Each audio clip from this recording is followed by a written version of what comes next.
إن الحمد لله نحمده ونستعينه ونستغفره ونستهديه ونعوذ بالله من شرور أنفسنا وسيئات أعمالنا من يهده الله فلا مضل له ومن يضلل فلا هادي له نشهد أن لا إله إلا الله وحده لا شريك له وأن محمدا عبده ورسوله صلى الله عليه وآله وسلم. Aujourd'hui, c'est notre cours pour cette année, Inch'Allah Ta'ala, fi ilmi al-hadith. On a fait l'année dernière, ou bien on a commencé ce programme l'année dernière, et puis aujourd'hui on commence la deuxième année, bi'idnillahi ta'ala. Avant qu'on rentre dans le sujet, on va faire un résumé sur ce qu'on a vu l'année dernière, comme ça pour qu'on commence sur des bonnes bases, bi'idnillahi ta'ala. Rappelez-vous que la fois passée, ou bien l'année dernière, on a étudié ilm al-hadith. Et on a commencé par l'introduction. On avait mentionné que pour celui qui veut étudier de l'ilm al-hadith ou la science du hadith, il va devoir regarder le hadith de deux façons, deux méthodes différentes. On a dit al-jiha al-ijmaliya, qui veut dire le côté général du hadith. Et après al-jiha al-tafsiliya, le côté, détaillé de al-hadith. Généralement, la science du hadith classique n'étudie que ce côté-là. C'est-à-dire quand je veux étudier le hadith, sachant que l'objectif de cette science, c'est de savoir ce que le prophète sallam a dit et ce que le prophète sallam n'a pas dit. Et non, durant toute l'année, on a vu que cette science qui a étudié que ce côté-là était incapable de nous dire ce que le prophète a dit et ce que le prophète n'a pas dit. Car au final, cette science va nous dire que le hadith a 5 catégories. Il y a l'authentique en lui-même, l'authentique par rapport à un autre texte, car c'est renforcé par un autre texte.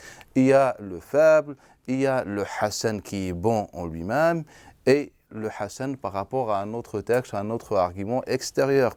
Et au final, mais est-ce que le prophète sallam a dit cela ou pas? Aucune idée. Et après, cela peut engendrer encore d'autres problématiques. Imaginez, quand vous prenez des livres, par exemple, qui étudient les compagnons, prenez l'exemple de Ma'rifat al-Sahaba de Abi Nu'aym, prenez l'exemple de Ibn Mindah, qui est Ma'rifat al-Sahaba, prenez l'Isti'ab de l'imam Ibn Abd al-Barr, prenez ce que les différents savants mentionnent dans leurs livres d'histoire, comme l'imam al-Dhahabi, Ibn Kathir, bref, c'est notoire. Quand vous prenez ces livres-là, vous allez trouver la liste de tous les compagnons de qui on a des informations et des traces. D'après mes statistiques, il y a environ 40% des compagnons qui n'ont jamais existé. Mais pour quelle raison? Car il a suffi de trouver un seul texte rapporté d'après ce compagnon, et pour que ce compagnon soit un personnage existant et quelqu'un qui a fréquenté le Nabi sallallahu alayhi wa sallam. Et ce qui est étrange, c'est que les savants du hadith, par exemple, dans ces 40%, dans une 50% à peu près de ces 40%, ils nous ont dit que le hadith est faible. Et donc, comment peut-on dire à la fois le hadith est faible, mais ce personnage existe, alors que ce personnage n'est mentionné que dans ce hadith-là? Est-ce que vous voyez ce que je veux dire? Eh bien, c'est le cas d'une bonne partie des compagnons. Et puis les restes, les 50 qui restent, ce sont des hadiths qui ont été parfois ou bien souvent authentifiés, mais nous on va les étudier, bi'idhnillahi ta'ala. Et dans ce programme, bi'idhnillah, on va éliminer tous les noms des compagnons qui réellement n'ont pas existé, ne sont pas des gens qui ont fréquenté le Nabi sallallahu alayhi wa sallam, ou bien tout simplement ne font pas partie des fils de Adam alayhi salam. Ce sont des personnages imaginaires, malheureusement. Pour quelle raison? Pourquoi? Car on a dit que le hadith a 5 catégories, bon, moins bon, plus authentique, etc. Mais ils ne nous ont pas dit ce que le prophète sallallahu alayhi wa sallam a dit. Et ces catégories-là, nous empêche de savoir ce que le Nabi sallallahu alayhi wa sallam a dit, car au final, quand tu me dis le hadith est faible, mais le faible, il est utilisé pratiquement par l'ensemble des savants musulmans. Toutes les écoles de jurisprudence utilisent le hadith faible, et tous les savants du hadith utilisent le hadith faible, malgré ce que vous pouvez trouver sur les sites internet, ou je ne sais pas, ou dans certains livres récents. Au contraire, l'imam al-Bukhari a mentionné de nombreux hadiths qui sont faibles, et lui, il reconnaît qu'ils sont faibles, comme le hadith qu'on fait dunya gharib ou abir fi dabi, ou abir sabil, soit dans la dunya un étranger ou un passager. Vous connaissez ce hadith-là, c'est un hadith star, mais on sait tous, et le Bukhari le premier, que c'est un hadith que ce hadith est rapporté par Al-A'mash et il a piqué du livre de Layth ibn Abi Sulaym que les savants considéraient comme un transmetteur fou. Il les appelait le fou, car il était fou dans ses hadiths. Et puis Al-A'mash a enlevé le nom de Layth ibn Abi Sulaym, il a dit d'après Mujahid, d'après Ibn Omar, mais c'est un hadith qui a été bien rapporté dans l'authentique de Al-Bukhari, mais c'est un hadith méritoire, etc. Ahmad ibn Hanbal, dans le Masa'id de son fils Imam, son fils Abdullah, lorsque son fils lui pose la question, peut-on utiliser les hadiths faibles, lui a dit, tant que ce n'est pas le halal ou le haram, on peut les utiliser. Bref.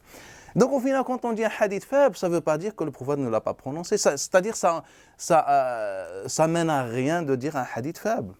Et ça mène à rien non plus de dire hadith Hassan. Non, pendant un moment, on a vu l'explication des savants sur le hadith Al-Hassan. Qu'est-ce que Al-Hassan? On a vu la définition de Tirmidhi, rappelez-vous, celle de Al-Khattabi, dans l'ordre chronologique. Le premier, le plus ancien, c'est Tirmidhi.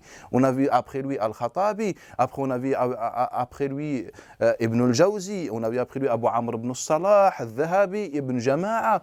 Dans chaque siècle, on a essayé de lire comment les savants ont défini le hadith Al-Hassan, le hadith bon. Et on a tous vu qu'à la fin, l'imam al-Dhahabi nous dit que le hadith bon n'a pas d'explication. Comment après 7 siècles de travaux en sciences du hadith, on nous dit que le hadith bon n'a pas d'explication, n'a pas de sens? Je ne l'ai pas compris, Dhahabi. Et qu'est-ce que Dhahabi? Il nous dit, je n'ai pas compris ce que ça veut dire le hadith al-Hassan. Et nous, depuis des siècles, et jusqu'à ce jour-là, on parle de le hadith al-Hassan. Ça veut dire quoi le hadith al-Hassan?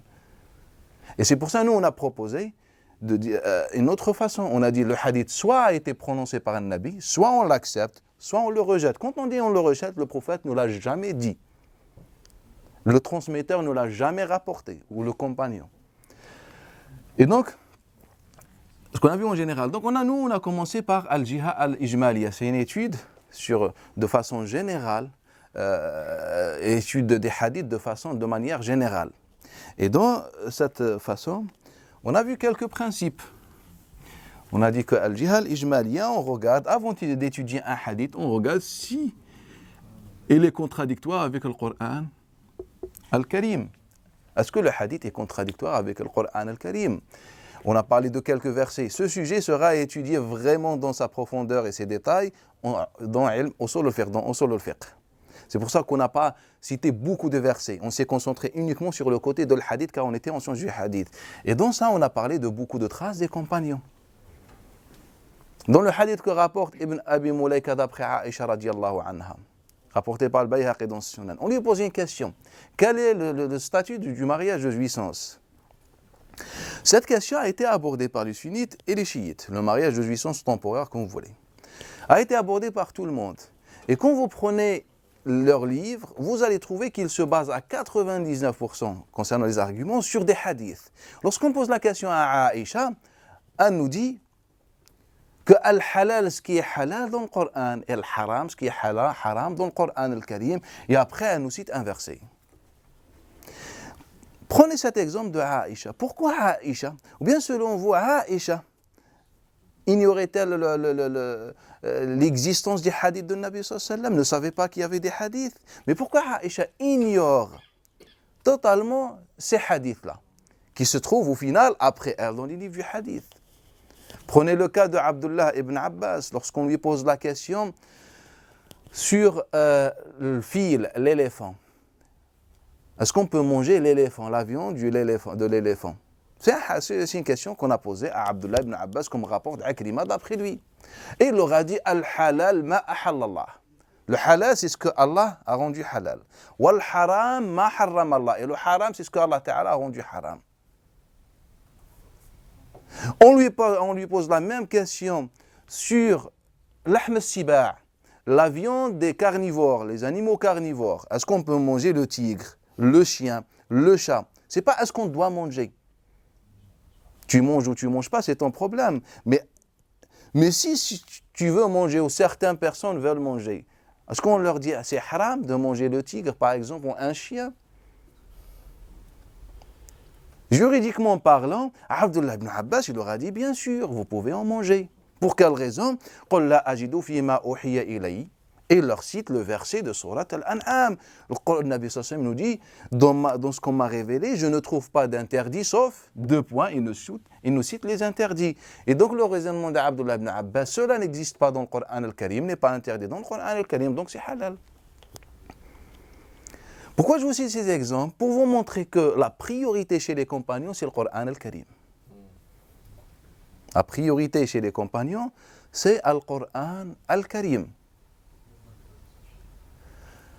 Dans le hadith que rapporte l'imam al-Bukhari, d'après Abdan, d'après Abdullah ibn al-Mubarak, d'après Ibn Mujahid, d'après Ibn Jurayj, d'après Ibn Abi Mulaika. Lorsque une fille de Uthman ibn Affan a trouvé la mort, et son fils, Amr ibn Uthman, il pleurait le jour de la mort de sa sœur. Abdullah ibn Omar lui a dit, ne pleure pas, ne pleure pas, car le mayyit, le mort, se fait châtier à cause de tes pleurs. Et Abdullah était présent. Et il lui a dit, ce n'est pas ce que Aïcha nous a dit. Aïcha nous a dit, وَلَا تَزِرُ وَازِرَ وِزْرَ أُخْرَى. C'est que Allah Ta'ala nous dit dans le sens dans le Coran al-Karim que personne ne prend les fardeaux des autres. Et donc, qu'est-ce qu'elle a fait Aïcha et Ibn Abbas? Ils ont tout simplement rejeté ce hadith-là que venait d'être rapporté par Abdullah ibn Omar. Pourquoi? Car il est contradictoire avec le Coran al-Karim. Maintenant, la question, ce n'est plus quel est le statut de Ibn Omar, il est authentique, il est faible ou pas faible, ce n'est pas ça la question. En fait, les compagnons ont compris l'erreur humaine et ils ont rejeté ce hadith. Pourquoi? Car il est contredit al Coran al-Karim. Lorsque Fatima bint Qais al-Khath'amiyya vient voir Omar ibn Khattab, il dit, le prophète sallallahu alayhi wa sallam m'a bien dit qu'après le divorce, tu n'as pas à réclamer la pension ou l'aide de ton mari, que ce soit dans le lieu d'habitation, dans ce que tu manges, etc. Voilà, tu es divorcé, tu n'as plus aucun droit. Selon Fatima, ce que le prophète sallallahu alayhi wa sallam lui avait dit. Mais lorsque Omar ibn Khattab, comme rapporte Muslim, Ibn Abi Shayba et d'autres, d'après Abi Ishaq, d'après l'Aswad, d'après Aïcha, et Ibrahim, d'après Alqama, d'après Aïcha, et bien tout simplement, Omar ibn Khattab lui a dit, je ne délaisse pas le livre d'Allah Ta'ala pour la parole d'une femme. Il n'a même pas reconnu le hadith de Nabi sallallahu alayhi wa sallam. Il lui a dit, non, c'est une parole d'une femme, alors que Fatima fait partie des grands compagnons. Mais Omar ibn Khattab, tout simplement, lorsqu'il a constaté que le hadith contredit le Coran al-Karim, il l'a tout simplement rejeté. Et les exemples dans ce sens-là sont notoires. Et c'est pour ça que je vous ai dit, il faut toujours regarder le Coran al-Karim. Lorsqu'on lui pose, au prophète sallallahu alayhi wa sallam, on lui pose la question sur le fromage qu'on mange, le fromage. Vous savez que le fromage était fabriqué à l'époque de Nabi sallallahu alayhi wa sallam en Irak, car les Perses étaient connus par cela. Il n'y avait pas de fromage, ou bien le Medina n'était pas connu par ces fromages. Et donc on a été voir Nabi sallallahu alayhi wa sallam, comme rapporte Salman al-Farisi, d'après lui, Abi Uthman al-Nahdi et d'autres. On lui pose la question, Ya Rasulallah, peut-on manger le fromage? Sachant qu'il vient de chez les Perses et ils utilisent al-minfaha. Al-minfaha, c'est la présure animale de la bête morte. Les Perses sont des gens qui adorent le feu. قال الحلال ما أحل الله والحرام ما حرم الله. C'est le halal. Le halal, c'est ce que Allah considère comme halal, et le haram, c'est ce que Allah Ta'ala a rendu haram. Et ce que vous nous trouvez, il nous dit, ce que vous ne trouvez pas dans le Coran al-Karim, il est halal pour vous. Ça veut dire quoi? Ça veut dire deux choses. Que le Nabi sallallahu alayhi wa sallam nous dit, moi tout simplement, je ne peux pas contredire le Coran al-Karim, je ne peux pas rajouter sur le Coran al-Karim. Et la deuxième chose, le Nabi sallallahu alayhi wa sallam nous dit, voilà la qibla dans l'argumentation. Quand tu veux argumenter, et ben la qibla comme ta qibla de la prière, c'est le Coran al-Karim. C'est pour ça qu'on a dit, avant d'étudier un hadith ou sa chaîne de transmission, il faut tout d'abord regarder le Coran al-Karim. Mais cela, rappelez-vous, on a ouvert une parenthèse. On a dit que cela peut mener à des mauvaises conséquences. C'est qu'aujourd'hui, souvent, les gens nous disent ce hadith contredit le Coran al-Karim, etc. Et c'est pour ça qu'on était obligé de compléter ce chapitre-là, ce que les savants n'ont jamais évoqué ni parlé, par certaines conditions. On a dit, l'erreur qu'on a fait, c'est que lorsqu'on a étudié Al-Hadith, et ça on va le voir avec plus de détails en sciences de l'Usul, c'est que les savants ne nous ont pas proposé, lorsqu'on veut étudier Al-Hadith, une méthodologie pertinente et logique, claire et nette, pour comprendre Al-Hadith. Ils nous ont dit, voilà comment on va voir dans Usul al-Fiqh, voilà comment comprendre un hadith. De quelle manière le texte indique le sens. On a deux manières, le mantuq, le mafhoum, et après nous ont expliqué quelques règles basiques. Ils nous ont dit, ils nous ont laissé livrer à nous-mêmes. Et nous on a dit non, avant d'étudier un hadith, il faut tout d'abord préciser l'endroit, le temps et dans quelles conditions le hadith a été prononcé. Une fois on a maîtrisé cela, donc à chaque hadith de Nabi sallallahu alayhi wa sallam, à chaque hadith, je dis bien à chaque hadith, là je peux dire que j'ai compris le hadith et à ce moment-là, je peux dire si le hadith contredit Al-Qur'an al-Karim ou pas, car on avait beaucoup d'exemples des hadiths qui à la base ne contredisaient pas Al-Qur'an al-Karim mais qui ont été rejetés pour ça. Pourquoi? Car on a ignoré l'endroit, le temps, etc. Et ça, on va le voir, bi'idnillahi ta'ala. Et donc, la première chose qu'on doit regarder, Al-Qur'an al-Karim. Après, dans ce chapitre-là, on s'est posé deux questions fondamentales. Et ce sont les questions les plus fondamentales. Ou bien la première, c'est la deuxième, c'est la plus fondamentale. La deuxième, on s'est posé la question sur Al-Riwaya bil-Ma'na. La transmission dans le sens. Est-ce que le hadith de Nabi sallallahu alayhi wa sallam a été prononcé de la même façon prononcé par Nabi sallallahu alayhi wa sallam ou bien dans son sens? Al-riwaya bil ma'na. Et la première question, c'est la question la plus fondamentale qui a fait des catastrophes dans la jurisprudence islamique. Et ça, on va le voir encore avec plus de détails. Nous, ce qu'on a étudié l'année dernière du côté de l'hadith, on a donné des exemples, etc. Et la première question, c'est que les savants souvent se sont posé une question. Et cette question, elle est présente surtout dans Usul al-Fiqh et surtout dans la croyance. Quand on veut étudier la croyance, on vous dit, est-ce que le hadith indique dhann ou indique al-ilm? C'est-à-dire, est-ce que le hadith indique la certitude ou pas? Souvent on a entendu que les Ash'arites et les Maturidites disent qu'ils n'indiquent pas la certitude, donc les hadiths ahad, on ne peut pas les utiliser dans la croyance. Je pense que vous avez tous entendu parler de cette parole. Et puis les autres répondent qui suivent Nadham parmi le Mu'tazila, Ahmad ibn Hanbal et Ibn Khuwayz Mindad parmi le Malikiyya, et les salafis, ce que vous voulez, ceux qui suivent ces savants-là. Ils ont dit au contraire, il indique al-ilm, la certitude, donc on peut utiliser le hadith al-ahad, que ce soit dans la croyance ou dans le fiqh. Et nous, on a dit que la question était erronée. On a dit que déjà là, la question est fausse. Pour quelle raison? Car eux, ils nous ont dit le hadith a deux catégories, notoire et ahad. Notoire, c'est le hadith qui est rapporté par plusieurs compagnons. Et nous, on a prouvé que tous les hadiths considérés comme notoires par les savants musulmans, ou bien la majorité de ces hadiths-là sont inventés alors qu'ils sont notoires chez les savants du hadith. Une petite partie, elle est authentique. Je parle des hadiths évoqués par les savants dans leurs livres, comme Suyuti, ce qu'il a fait, ou le Kattani, les savants qui ont écrit sur les hadiths notoires. Prenez l'exemple de hadith de la descente de Nuh Isa alayhi salatu wassalam. On a exposé ces chaînes de transmission, vous avez vu que ce hadith-là contient des dizaines de chaînes de transmission. Au final, on s'est rendu compte que ce hadith-là a la même source et ce hadith a été tout simplement inventé. Et beaucoup de nos hadiths qui sont comme ça. Pour quelle raison? Car on a ignoré beaucoup de règles. En fait, rappelez-vous, je suis en train juste de résumer, je ne suis pas en train de détailler. C'est que le compagnon, lorsqu'il rapporte des hadiths, ou bien lorsque les savants étudient la science du hadith, ils vont vous dire que tel hadith est rapporté par tel compagnon, tel compagnon, tel compagnon, tel compagnon. Et après, ils vont nous dire, voilà, cette chaîne est authentique, celle-là authentique, celle-là authentique, celle-là faible, faible, faible, authentique, etc. Le tout, ça fait un hadith notoire. Mais en fait, ils ont fait deux erreurs, les savants. La première erreur, c'est qu'ils ont étudié le hadith dans ce sens-là. Astaghfirullah. Nous, on a étudié dans ce sens-là. Eux, ils ont étudié dans ce sens-là.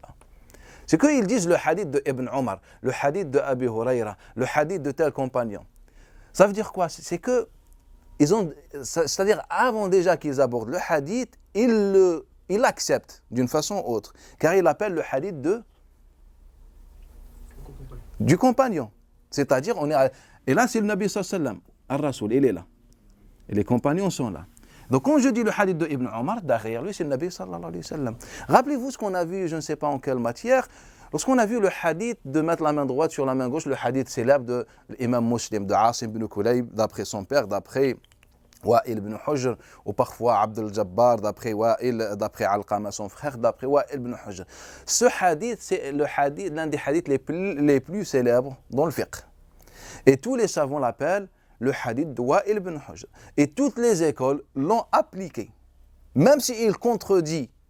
Par exemple, les Malikites, ils font sadl, mais ils l'appliquent bien. Sauf la partie qui parle sur Al-Qabd. Ils ne l'appliquent pas. Et puis tous les savants musulmans l'ont appliqué. Chacun il choisit que c'est un hadith qui est détaillé. On l'a appelé le hadith de Wa'il ibn Hujr. Mais rappelez-vous, lorsqu'on l'a étudié, on s'est rendu compte que Wa'il ibn Hujr n'est qu'une victime de ses transmetteurs. Et que ce hadith-là est apparu au 2e siècle, fin 2e siècle. Et puis les transmetteurs commencent à diverger. Il y en a qui disent Asim ibn Kulayb d'après le père. Il y en a qui disent Asim ibn Kulayb d'après l'oncle. Il y en a qui disent Asim ibn Kulayb d'après la grand-mère.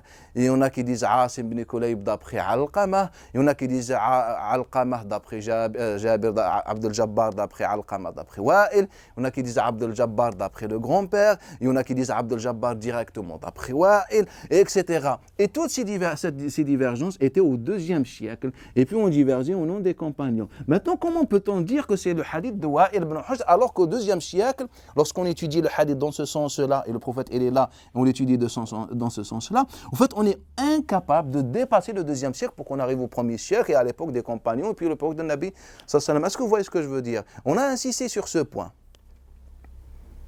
Si vous voulez, je vous donne les pratiques que vous faites. Après salat, qu'est-ce que vous faites? Dhikr. Et donc comment on compte? Il y a une divergence, il y a l'art dans ça. Il y en a qui utilisent les doigts, il y en a qui utilisent les traits des doigts, il y en a qui utilisent ça, il y en a qui utilisent Shebha, etc. Pour quelle raison? Car ils nous ont appris qu'il faut faire 33 Allahu Akbar, 33 Alhamdulillah, 33 Subhanallah. Et dans une version 34 Allahu Akbar. Après, bref, c'est ça ce qu'on a appris. Mais qui rapporte ça? Eh bien les savants tout simplement, donc, comme dans le Bukhari, c'est le hadith de Abi Hurayra. Mais si on réfléchit dans ce sens-là, on parle de la première erreur. Lorsque les savants nous ont parlé des hadiths notoires, on a dit qu'ils ont commis 2 erreurs. La première, c'est celle-là. C'est le sens de l'étude. Ce hadith-là, on a constaté qu'il est rapporté par Suhayl. On a parlé beaucoup de Suhayl. Suhayl ibn Abi Salih, d'après le père, d'après Abi Hurayra. Et donc, il y en a qui disent d'après le père, d'après Abi Hurayra. Il y en a qui disent d'après Ata ibn Yazid Layti, d'après Abi Hurayra. Il y en a qui disent d'après Abi Ubayda. Ubayda d'après Ata, maintenant il devient ici, d'après Abi Hurayra. Il est rapporté par Abdul Aziz ibn Rufay', il est là. Et donc parfois ils nous disent d'après Abi Omar, d'après Darda, d'après Abi Darda. Il le rapporte d'après Abi Salih. Abi Salih qui est là, le père de Suhayl. Et parfois il nous dit d'après Abi Salih, d'après Abi Darda directement. Donc il n'y a ni Abi Omar, ni Darda. Et parfois c'est d'après Omar Dabbi, ce n'est plus Abi Omar. Car nous, dans la chaîne de transmission, quand on trouve Abi Omar, on est forcé d'affirmer l'existence d'Abi Omar. Donc on va parler de sa biographie. Un transmetteur, rahimahullah, après le hadith, et son cher un tel, etc. En se basant sur une chaîne de transmission. On a vu pas mal d'exemples. Alors qu'il n'existe même pas. En fait, c'est Abu Omar, Omar Dabbi, qu'ici, on ne sait pas. Il y a 2 transmetteurs. Rahimahullah, c'était le cheikh à rapporter le hadith, son hadith. Et puis, pour nous, ils nous remplissent la tête. Les cellules, nos organes sont fatigués de supporter toute cette science qui ne sert pas à grand-chose. Ou qui n'existe même pas. Bref, en fait, c'est le même. Après, on a le sommeil. D'après Mawla Abi Bakr ibn Abdurrahman al-Harni Hisham, d'après Abi Salih, d'après Abi Hurayra. Maintenant, qui a rapporté le hadith? Et après, quand on demande à Malik, Malik, il le rapporte mursal. Il ne mentionne pas Abu Huraira. Et à la fin, et donc, on a 3 versions. La première version, 33 pour chaque dhikr. Deuxième version, 10 fois pour chaque dhikr. Troisième version, 11 fois pour chaque dhikr. Et donc, je dis Allahu Akbar 10 fois, ou 33, ou 11 fois, ou 34 fois dans l'autre hadith, qui sont divergences m'ont changé. Ou Alhamdulillah 33, 11 ou 10. Alhamdulillah, subhanallah, la même chose. Et on l'appelle le hadith de Abu Huraira. En fait, tout ce hadith-là est inventé à toute pièce. Il n'y a ni 33, ni 10, ni 11. Et le prophète n'a jamais fait ce dhikr après la prière. Mais l'erreur, ce n'est même pas ça. L'erreur, comment vous pouvez affirmer en toute sérénité que c'est un hadith de Abu Huraira radiyallahu anhu et ça s'arrête là. Non, en fait, au IIe siècle, lorsqu'on étudie dans ce sens-là, en fait, on se met là. J'ai besoin d'une preuve pour affirmer que ce hadith-là dépasse le IIe siècle. Car le IIe siècle, il est quand même rapporté par 3 ou 4 personnes. Donc j'ai à peu près une certaine certitude que ce hadith existe au IIe siècle. Mais c'est le hadith de qui? Du prophète sallallahu alayhi wa sallam, d'un cheikh, d'un imam, de je ne sais pas.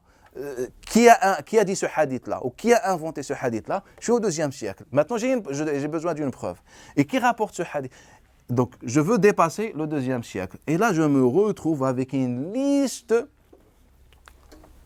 de transmetteurs et de perturbations qui me laissent, en fait, toujours dans ma position. Je n'ai aucune preuve. Et donc, je dis que ce hadith-là existait fin IIe siècle, mais j'ai aucune preuve que ce hadith-là remonte au 1er siècle et puis à l'époque de Nabi sallallahu alayhi wa sallam.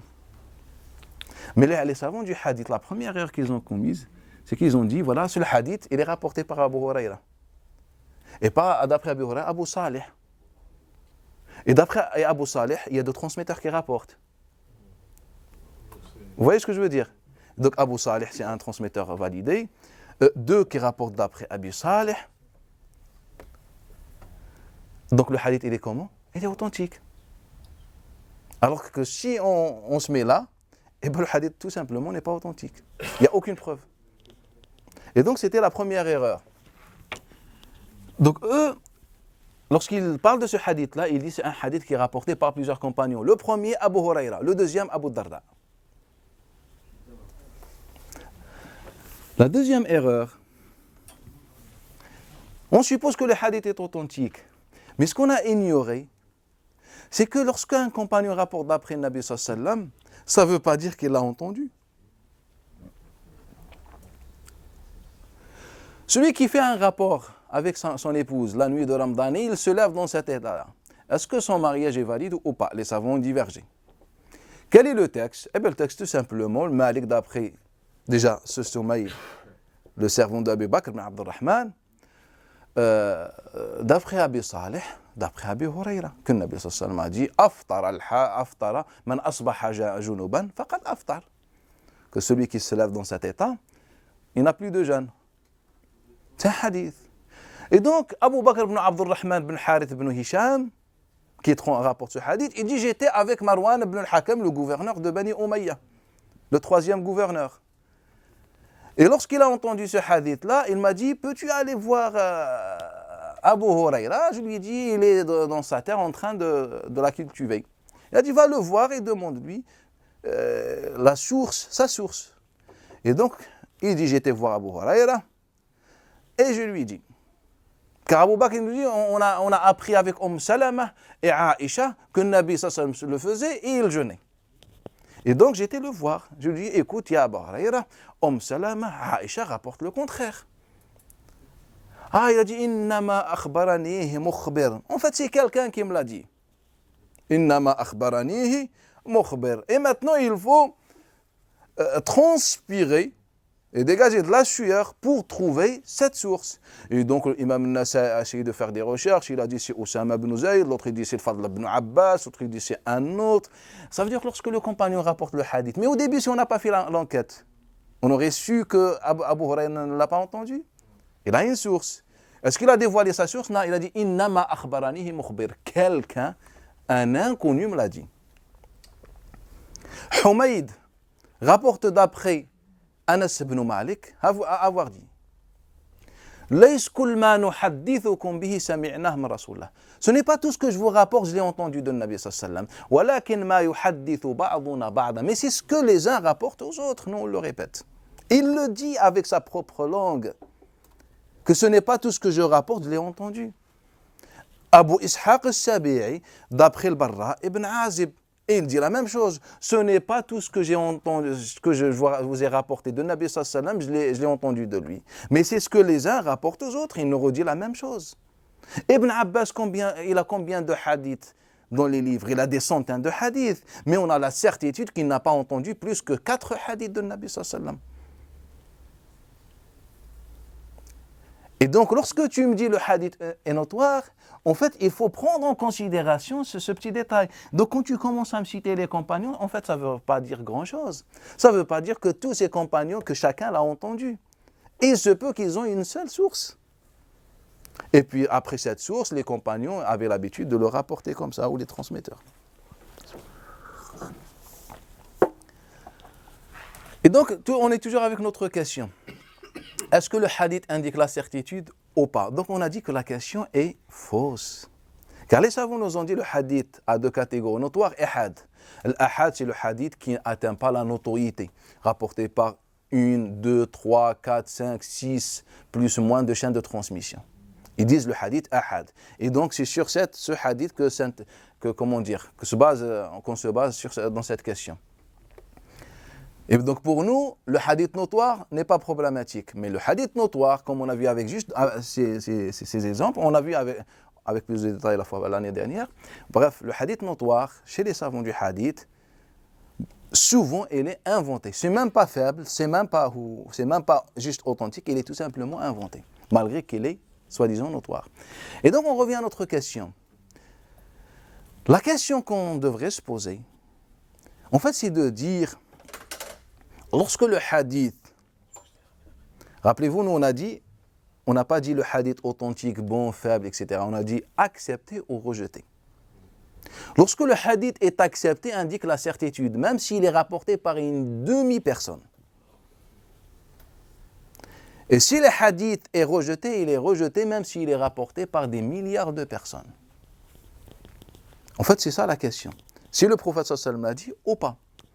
Car quand on a étudié l'authentique, etc., en fait, la vérité de la chose, elle s'est échappée.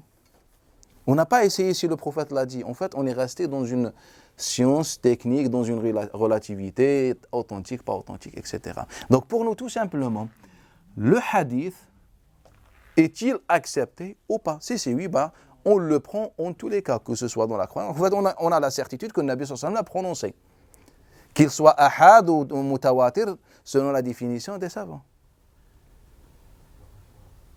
Et donc le hadith, quand il est rapporté, il doit être soumis au Coran al-Karim. Et lorsqu'on entend le hadith, ce qu'on a dit, il faut jamais, quand vous entendez un hadith qui est rapporté par le Bukhari ou Muslim ou Malik ou n'importe qui, ça ne veut pas dire que le prophète sallallahu alayhi wa sallam l'a dit. Il faut qu'on se comporte comme les compagnons. Les compagnons ont entendu des hadiths qui contredisent selon eux le Coran al-Karim et les ont rejetés.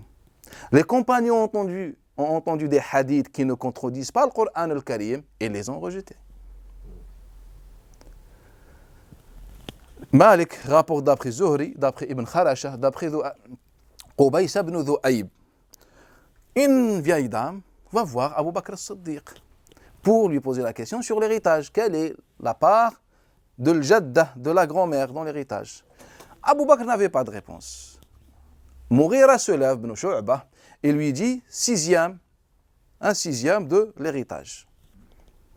Abu Bakr as-Siddiq lui dit, est-ce que tu as un témoin?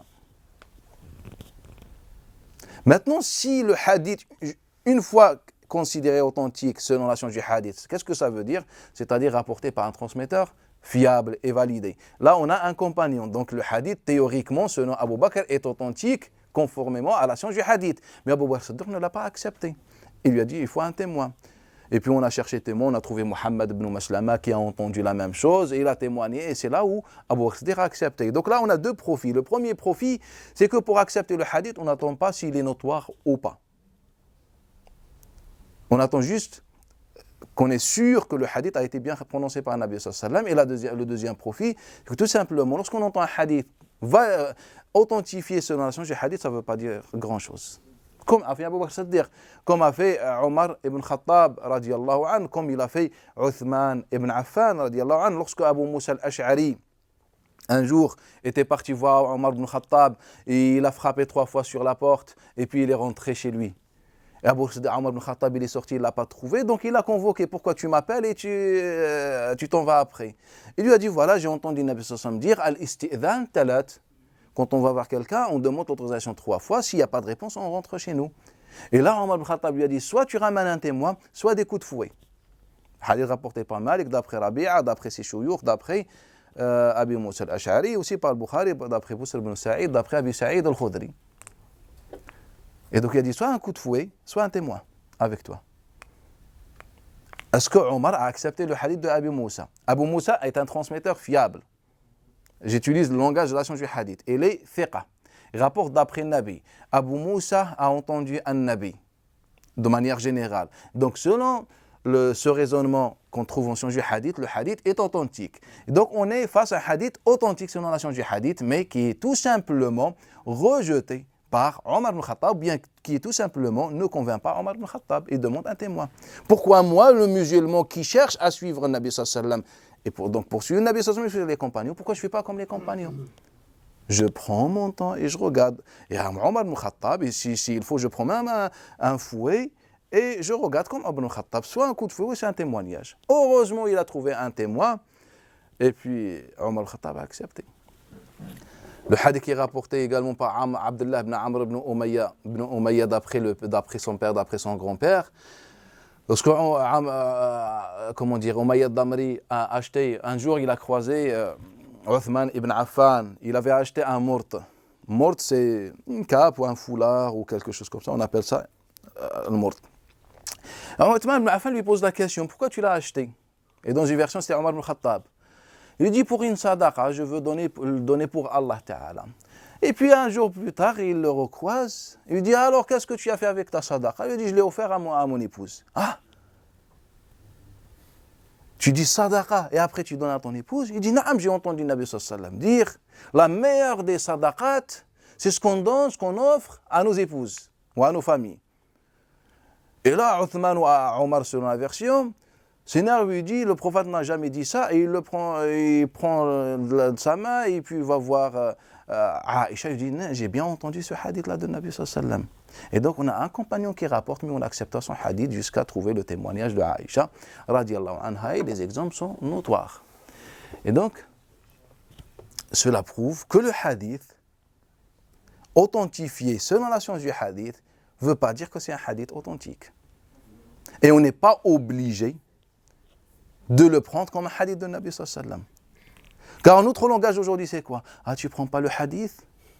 Tu rejettes le hadith de Nabi sallallahu alayhi wa sallam, tu es dans l'enfer. Non, monsieur, je suis comme Abu Bakr. Abu Bakr l'a rejeté. Ali ibn Abi Talib, dans le hadith de Hakam ibn Asma al-Fizari, d'après lui, il l'a rejeté.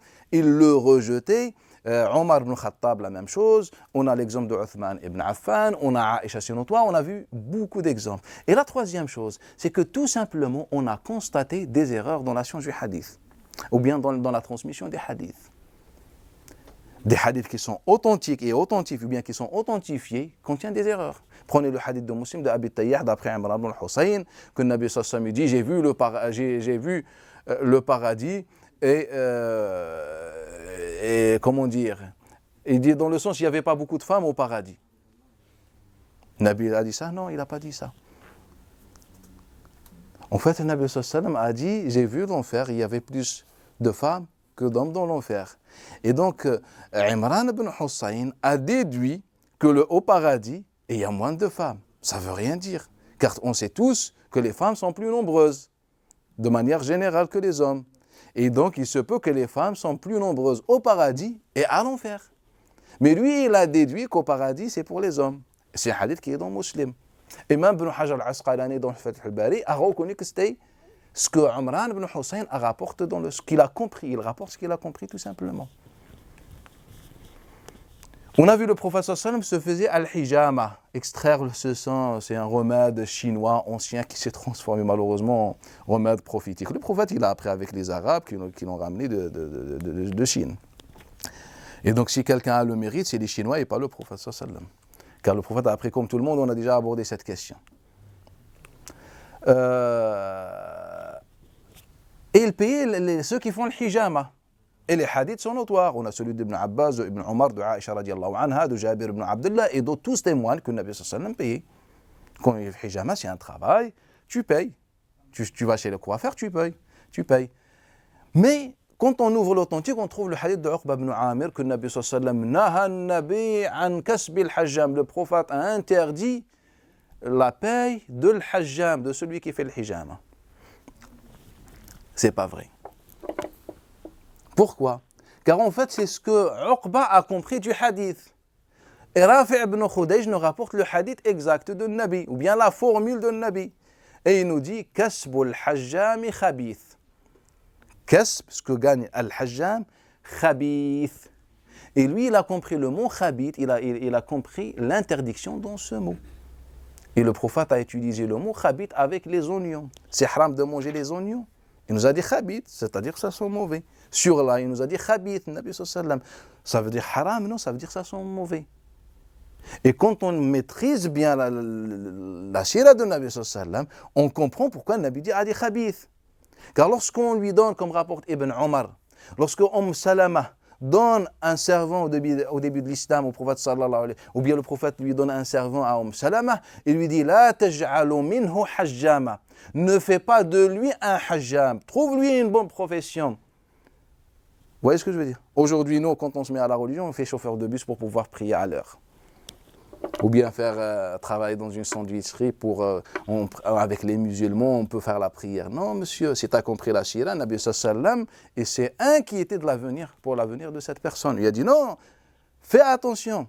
Ne fais pas de lui un hajjam. Je veux quelqu'un qui est utile pour la ummah. Et donc, en fait, ce n'était pas une profession qui peut être utile à la ummah. Et donc, c'est pour ça que le Nabi sallallahu alayhi wa sallam a dit la paye de l'hajjam khabith. C'est-à-dire, ce n'est pas une profession que je recommande, faire hajjam. Et aujourd'hui, les gens font des formations et ce sont des chouyours car ils font le hijama et on nous appelle le cheikh. C'est vrai ou pas? La médecine prophétique, alors que le prophète, pour lui, le hijama était une honte. C'était une honte. Car il nous dit khabith. Et nous, aujourd'hui, c'est un objectif de faire al-hijama. Mais quand ça apporte l'argent, ce n'est pas grave. Donc c'est un hadith qui est... C'est une erreur en fait, ce n'est pas un hadith de Nabi sallallahu alayhi wa sallam. Combien de fois, comme dans le rapport l'imam al-Bukhari, d'après Ibn Jurayj, cette fois-ci d'après Ayyub, d'après Ibn Abi Mulaika, d'après Aïcha, que Aïcha a dit, il s'est trompé à Abdullah ibn Omar, en rapportant le hadith sur les pleurs, sur le décès, le défunt, tout ça. On nous a dit qu'il s'est trompé. Là, on a un exemple où un compagnon reconnaît l'erreur d'un autre compagnon dans un hadith. Pourquoi on veut diviniser ce que rapportent les compagnons? Non, en fait, c'est des humains, ils peuvent se tromper. Aïcha, dans le hadith de Urwa, d'après Aïcha, elle nous dit « Akhta'a Abu Huraira ». Abu Huraira s'est trompé en rapportant un hadith. C'est un autre témoignage qu'on peut faire des erreurs. En fait, des fois, je ne me comprends pas, car j'essaye d'argumenter et de prouver quelque chose qui est logique, l'erreur humaine. Car ça fait 14 siècles que nos savants nous disent ça n'existe pas chez les compagnons. Ils ne le disent pas comme ça, mais ils le pratiquent. Car quand tu dis si peut-être le compagnon s'est trompé, as-tu un chiite? Et les preuves, on a vu beaucoup de preuves sur les erreurs dans le hadith, et il n'y a pratiquement que ça. Et la deuxième question, riwaya bil ma'na. Qu'est-ce qu'on a dit nous? on a dit qu'il n'y a aucun hadith dans le patrimoine islamique, si ce n'est les quelques hadiths des invocations, peut-être il y a maximum une dizaine de hadiths, si je veux, un maximum une dizaine de hadiths d'invocations. Quand on fait des invocations, tout ça, malgré qu'il y a des centaines dans nos livres et dans nos pratiques, il n'y a que moins de 10 certainement. Bref, à l'exception de cette petite liste, tous les hadiths que vous pouvez trouver dans tous les livres ne sont pas venus de la bouche de Nabi sallallahu alayhi wa sallam, qu'ils soient authentiques ou pas. Ils sont rapportés dans leur sens. C'est la deuxième question qu'on s'est posée après avoir étudié le premier principe. On a donné beaucoup d'exemples.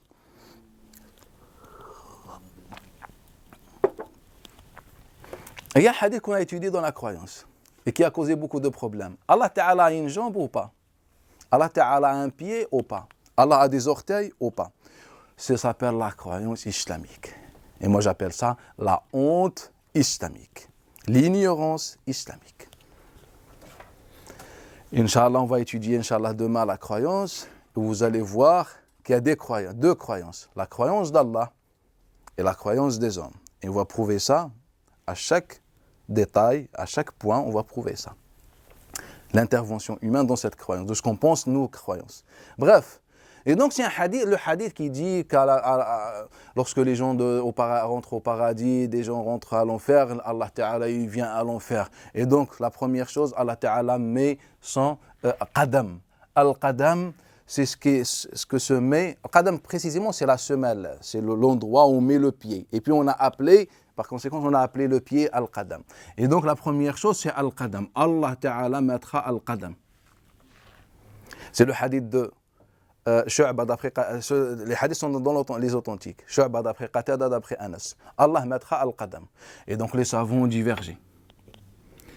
Et nous, on a subi. Car nous, les pauvres, lorsqu'on a embrassé l'islam, lorsqu'on est revenu à l'islam, lorsqu'on a pratiqué l'islam, on a voulu apprendre l'islam, ils nous ont traînés dans ces débats. Ils nous ont dit, il y a une divergence. Les Ash'ari et les Maturidiyya disent, non, en fait, le qadam, c'est l'endroit, c'est Allah Ta'ala et crée un endroit. L'enfer, c'est un endroit. Mais Allah crée également un autre endroit pour le mettre dans l'endroit, pour que l'endroit soit rempli. Et maintenant, il faut comprendre. Et donc, il faut faire l'interprétation à ta'wil. Sinon, man shabbaha Allah bi khalqihi fa huwa celui qui dit qu'Allah affirme une quelconque ressemblance entre Allah et sa créature, il est kafir. On a eu peur, donc on a fait ta'wil. Et puis le deuxième, non, il faut affirmer tout ce que Allah Ta'ala a dit ou le prophète sallallahu alayhi wa sallam a affirmé pour son Seigneur. Al-qadam, Allah Ta'ala qadam. Comment? On ne sait pas, mais Allah Ta'ala a un qadam. Allah a un qadam, un pied, mais on ne sait pas comment. C'est comme si je vous dis, chez nous, là où j'habite, ou dans notre bled, il y a un animal qui n'existe pas ici. Il a 4 pattes. Mais ce n'est pas comme les pattes de vos bêtes. Mais 4 pattes, en fait, sont réelles, mais je ne sais pas comment. Et donc, Allah Ta'ala a des pieds. Nous, comme nous, les humains. Sauf que c'est différent, on ne sait pas. Peut-être avec 5 orteils, peut-être plus, peut-être il n'y a pas d'orteils, on ne sait pas. Mais Allah Ta'ala a un qadam. Ils nous ont dit comme ça, on affirme le hadith de Nabi sallallahu alayhi wa sallam. Mais monsieur, le même hadith est rapporté par Ma'amar d'après Hammam, d'après Abi Huraira. Il n'a pas dit le qadam, monsieur, il a dit al-rijl. Le même hadith. Au lieu de dire le qadam, il dit al-rijl. Ce n'est pas grave, il est dans l'authentique et on va encore diverger. Et nous, les musulmans, nous les pauvres, on subit. Il faut croire à 2 choses, que Allah a un qadam et un rijl. Un rijl en langue arabe, ça veut dire la jambe et le tibia. Et al-qadam, ça veut dire juste le dessous. Le même hadith, une fois il nous dit le qadam, une fois il nous dit le rijl. Ça ne pose aucun problème aux savants musulmans. Il faut affirmer les 2. Mais dis-moi ce que le Nabi sallallahu alayhi wa sallam a dit. Est-ce qu'il a dit qadam ou il a dit rijl? Non, en fait, il y a 2 versions. Au 2e siècle, il y avait 2 versions. Qadam et rijl, c'est-à-dire la religion des hommes. C'est-à-dire que tu affirmes le qadam ou rijl, en fait, tu es tout simplement en train d'embrasser une religion qui est certainement pas celle d'Allah Ta'ala. En fait, c'est un homme qui s'appelle transmetteur, a dit le qadam, et un autre transmetteur a dit al-rijl. Mais on affirme après l'Ash'ari, le Maturidiyya, ils s'entretuent, les guerres, les conflits, les assassinats, tout ce que vous voulez. L'histoire est sombre et islamique. même si on veut l'embellir, elle est sombre, à cause. Et après, quand on va voir Ubaydillah ibn Abdullah ibn Utba ibn Mas'ud d'après Abi Sa'id al-Khudri, et c'est le même hadith, il va nous dire quoi? Fayatiha Allah, et Allah Ta'ala vient vers le paradis, c'est-à-dire l'enfer, ordonne ou vient, utilise le verbe venir. Mais il y a ni qadam, ni rijl. Et maintenant, je dois croire à quoi? Et quand on va voir la version de Ata ibn Sa'ib, toujours d'après Abi Sa'id al-Khudri, il va nous dire Fayazwiha Allah Ta'ala. Allah Ta'ala la plie. Et donc, qu'est-ce qui se passera ce jour-là? Allah mettra un qadam, mettra toute la jambe, toute rijl, ou bien il vient vers Nar, l'enfer, ou bien il la plie. Et parce qu'on a ignoré que le hadith de Nabi est rapporté dans le sens. Si les savants étaient conscients réellement, ça ne serait pas tombé dans ces débats. Ils auraient dit, tout simplement, écoutez, il y a des versions, on ne sait pas. Soit on s'arrête, soit on cherche une version prépondérante. Mais on ne va pas affirmer les 4 versions. Et nous, on a affirmé les 4 versions. Donc généralement, il n'y a aucun hadith de Nabi sallallahu alayhi wa sallam qui est rapporté avec la parole propre de Nabi sallallahu alayhi wa sallam. Et donc c'était la deuxième question qu'on s'est posée. Ça, on est juste fait un résumé pour l'histoire de reprendre, Inch'Allah, et continuer le programme.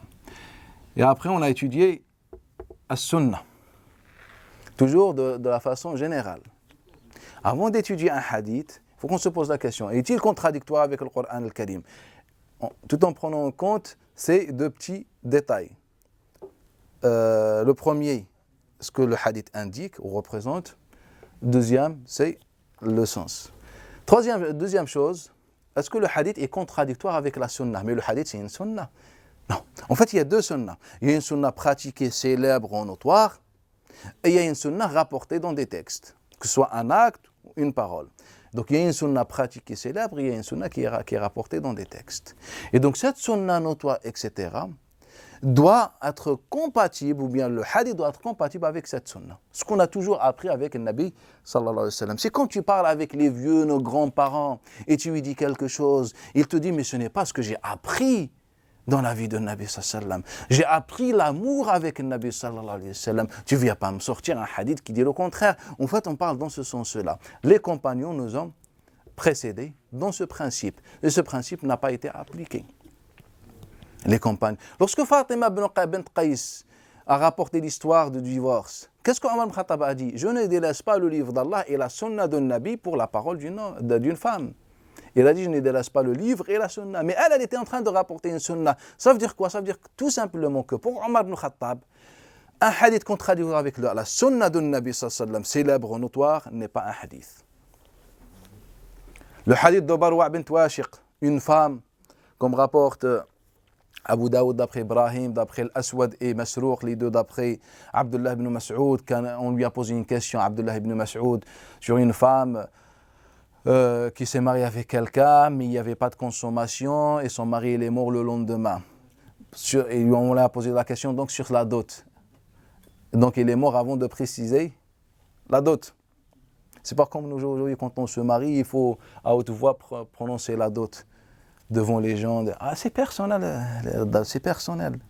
J'ai donné une bague à ma femme ou un coup de tête comme dot. En fait, c'est personnel. Et donc, nous, les imams, ils disent, ah, écoutez, les témoins, il a donné. Non, c'est personnel. Donc, bref, quelqu'un, il est mort sans préciser avec son épouse la dot. Et donc, Abdullah ibn Mas'ud, il a dit, elle prend la dot des femmes équivalentes à elle. Donc, on regarde les femmes dans sa tribu, de la même, comment dire, niveau social, etc., du même niveau social, etc. Et on essaye, comme par exemple, généralement, dans telle région, combien les femmes, on donne aux femmes. Et par exemple, on donne 5 000 euros. C'était le raisonnement d'Abdullah ibn Mas'ud. Et un Ma'qal ibn Sinan al-Ashja'i qui était présent ce jour-là, il se lève et dit, subhanallah, c'est ce que le prophète sallallahu alayhi wa sallam a dit à Barwa bint Washiq, une femme qui est passée par la même situation. Et Abdullah ibn Mas'ud s'est réjoui. Mais lorsque Omar Ali ibn Abi Talib a appris, il leur a dit, je ne vais pas délaisser la sunna d'un Nabi pour la parole d'un bédouin. Ma'aqil ibn Sinan qui a prétendu avoir entendu le Nabi sallallahu alayhi wa sallam dire la même chose. Donc Ali ibn Abi Talib, comme rapporte Mazid ibn Jabir et d'autres, d'après lui, il dit, je ne vais pas délaisser la sunna pour le hadith d'un bédouin.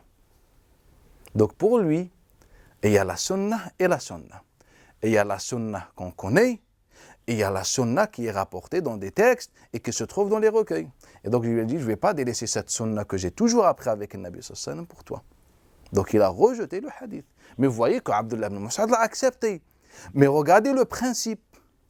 C'est qu'il y a une sunna et une sunna. Il y a deux sunnas.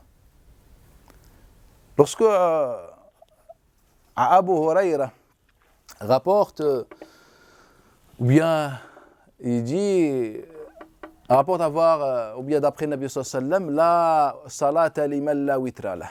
Il n'y a pas de prière pour celui qui ne fait pas de witr. Abu Salama, d'après Abi Huraira, il nous rapporte ce hadith-là. Aïcha lui dit, Wallahi, ce n'est pas vrai.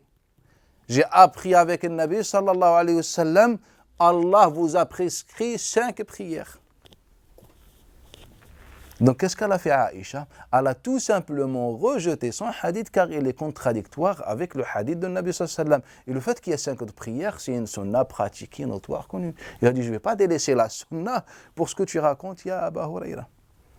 Mais nous, malheureusement, on est venu après, on a dit que le witr sunna wajib, l'autre insiste, etc. à cause de ce hadith-là. Et donc elle lui dit, non, je ne prends pas. Il y a les 5 prières obligatoires et après, toutes les autres prières sont pareilles. Il n'y a pas très recommandé, moins recommandé. Sous le fajr ou witr, tout ça, toutes les prières, tu fais pour Allah Ta'ala, si tu ne veux pas faire, tu ne fais pas.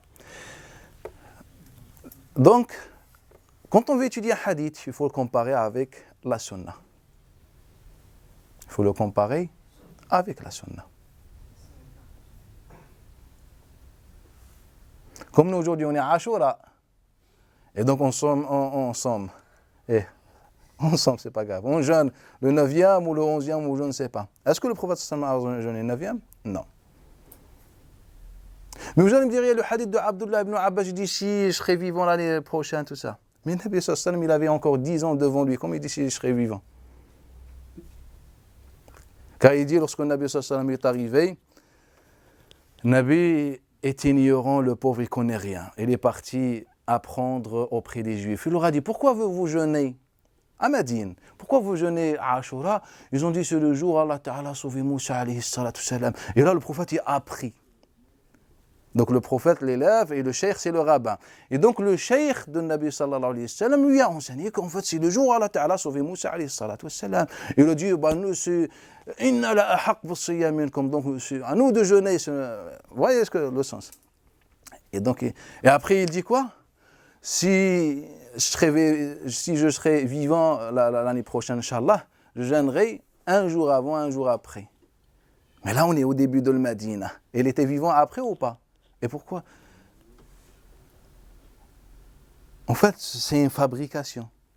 Le prophète a jeûné à Ashura. Et Tashua, comme j'ai expliqué déjà, comme le frère disait, en fait, c'est venu beaucoup plus tard. Et donc, on a la sunnah notoire qui est rapportée par une dizaine de compagnons que le Nabi a jeûné à Mecca, bien avant l'histoire des Juifs, a jeûné à Mecca à Ashura, et il a continué cette sunnah à Médine. C'est ça la sunnah célèbre et notoire. Et après Tashua à Ashura, c'est ce qu'on a collé à Abdullah ibn Abbas, j'ai déjà expliqué ça. Donc, on regarde toujours la sunnah. Prenez salat al-istisqa, la prière qu'on fait pour demander la pluie. On fait une prière. Et quand on fait la prière, je ne sais pas si vous l'avez déjà faite, peut-être vous l'avez étudié, on enlève les capes ou les vestes et on les retourne pour vous dire, Allah Ta'ala, c'est bon, on a fait at-tawba, on retourne la veste, et puis c'est bon, je reprends, car la pluie ne tombe pas à cause des péchés. Mais pourquoi le prophète sallallahu alayhi wa sallam n'a pas fait cette prière?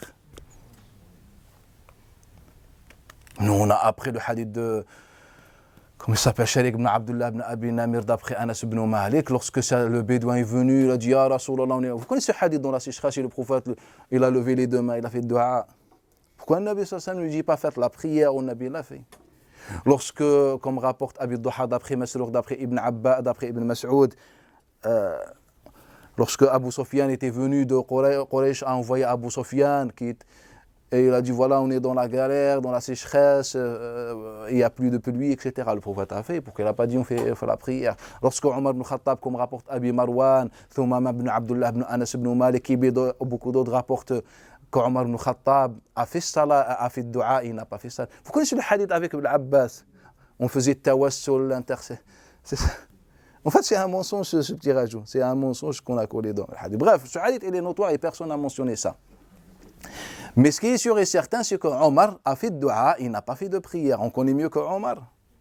Uthman ou bien Ali ibn Abi Talib a fait de dua dans cette situation.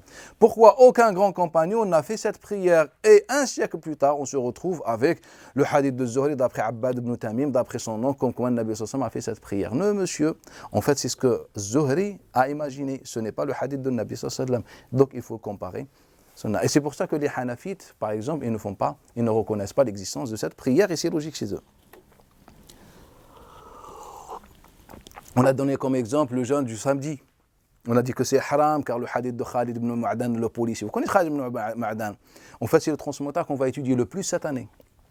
C'est le chef de la police.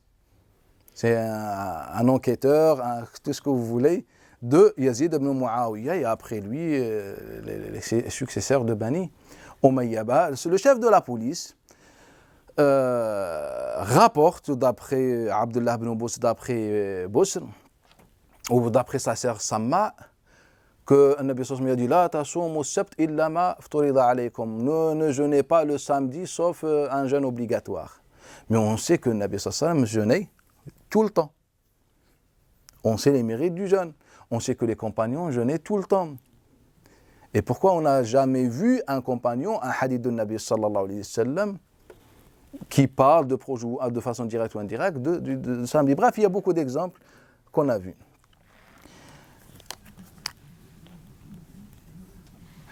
Mais il y a un sujet très fondamental, mais qu'on va étudier vraiment en détail dans le fiqh. Car nous, dans le fiqh, comme je vais expliquer, Inch'Allah, on va étudier tout le fiqh islamique. Et on va s'arrêter sur tous les hadiths et les textes qui existent dans le patrimoine, dans tout notre fiqh islamique. Et un sujet qu'on va souvent aborder, en fait, l'apparition des hadiths après les pratiques des compagnons. C'est que vous allez voir que les compagnons allaient dans ce sens-là, les pratiques des compagnons allaient dans ce sens-là, et tous les hadiths allaient dans ce sens-là. Si vous m'avez compris, c'est que toutes les pratiques des compagnons sont contradictoires avec nos pratiques aujourd'hui. Car nos pratiques aujourd'hui, je parle même dans les moindres choses, comment faire les ablutions, comment faire la prière, vous allez voir avec vos propres yeux qu'on ne priait pas comme faisait Omar, Abu Bakr, Uthman, Ali, on ne faisait pas les ablutions comme eux. Eux, ils faisaient comme ça, et nous, on fait comme ça. Pourquoi? Car nous, on se base sur les hadiths, et eux, ils ne connaissaient pas ces hadiths-là. Quelle est l'explication? C'est que ces hadiths-là sont apparus plus tard. Et ça, on va prendre texte par texte, hadith par hadith, et pour chaque hadith, je vais vous donner la source. Quand je vous dis la source, c'est-à-dire la personne, la région et le temps de l'apparition de ce hadith-là. Et vous allez voir que les pauvres compagnons étaient égarés selon nous, car nous, on pratique une pratique différente qui se base sur ces hadiths, donc sur le hadith de Nabi sallallahu alayhi wa sallam. Ce n'est pas le hadith de Nabi, c'est le hadith des hommes. Et donc, on va beaucoup insister sur as-sunnah célèbre, que ce soit chez le Nabi sallallahu alayhi wa sallam à l'époque de Nabi, ou chez les compagnons. Et vous allez voir qu'à chaque fois, cette sunnah va contredire les hadiths qu'on trouve dans nos livres. Hadiths qu'on trouve dans nos livres, que je donne des exemples, tout ça, on va le voir dans le fiqh. La troisième chose, c'était le Coran, c'était as-sunnah. On a vu al-qiyas. On a vu mukhalafat al-rawi. On a vu al-balwa. Al-qiyas, On a dit lorsqu'on veut étudier un hadith, il faut qu'on se pose la question. Est-ce que le hadith contredit al-qiyas? Moi, quand je dis al-qiyas, j'explique d'une autre façon. Moi, je dis al-qiyas, c'est tout ce qui est logique dans le din. Ça ne veut pas dire qu'il y a un texte, une logique dans la religion, au sein de la religion. On regarde si le hadith la contredit ou pas. Si le hadith la contredit ou pas. Car il y a des choses qui sont illogiques. Et les compagnons nous ont précédés dans ça également. Prenez l'exemple de, quand vous vous levez le matin, vous trempez directement vos mains dans l'eau, ou bien vous lavez d'abord 3 fois. Hein?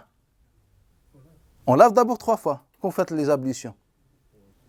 Vous mettez directement, après le sommeil, directement la main dans l'eau, vous lavez. Non, il n'y a pas de divergence sur cette question. Aucun savant n'a divergé. Il faut laver avant de faire l'ovo. Et tout le monde dit laver. Il faut ou il est recommandé, c'est une autre question. Mais tous recommandent la même chose. Toutes les écoles, même Zahiriya, même Salaf, tout le monde. Car on a le hadith de Abi Hurayra, Malik d'après Zina, d'après Al-Araj, d'après Abi Hurayra. إذا استيقظ أحدكم من نومه فلا يدخل يده في الإناء حتى يعلم أين باتت يده. Lorsque l'un de vous se lève la nuit après son sommeil, ne met pas sa main dans l'eau car il ne sait pas où sa main a passé la nuit ou dans ce sens-là. Elle a passé la nuit avec moi, mais on ne sait pas. Et donc c'est le hadith de Abi Hurayra. Concrètement, ce hadith-là n'a jamais été prononcé par un Nabi sallallahu alayhi wa sallam. Mais nous, on ne rentre pas dans le détail.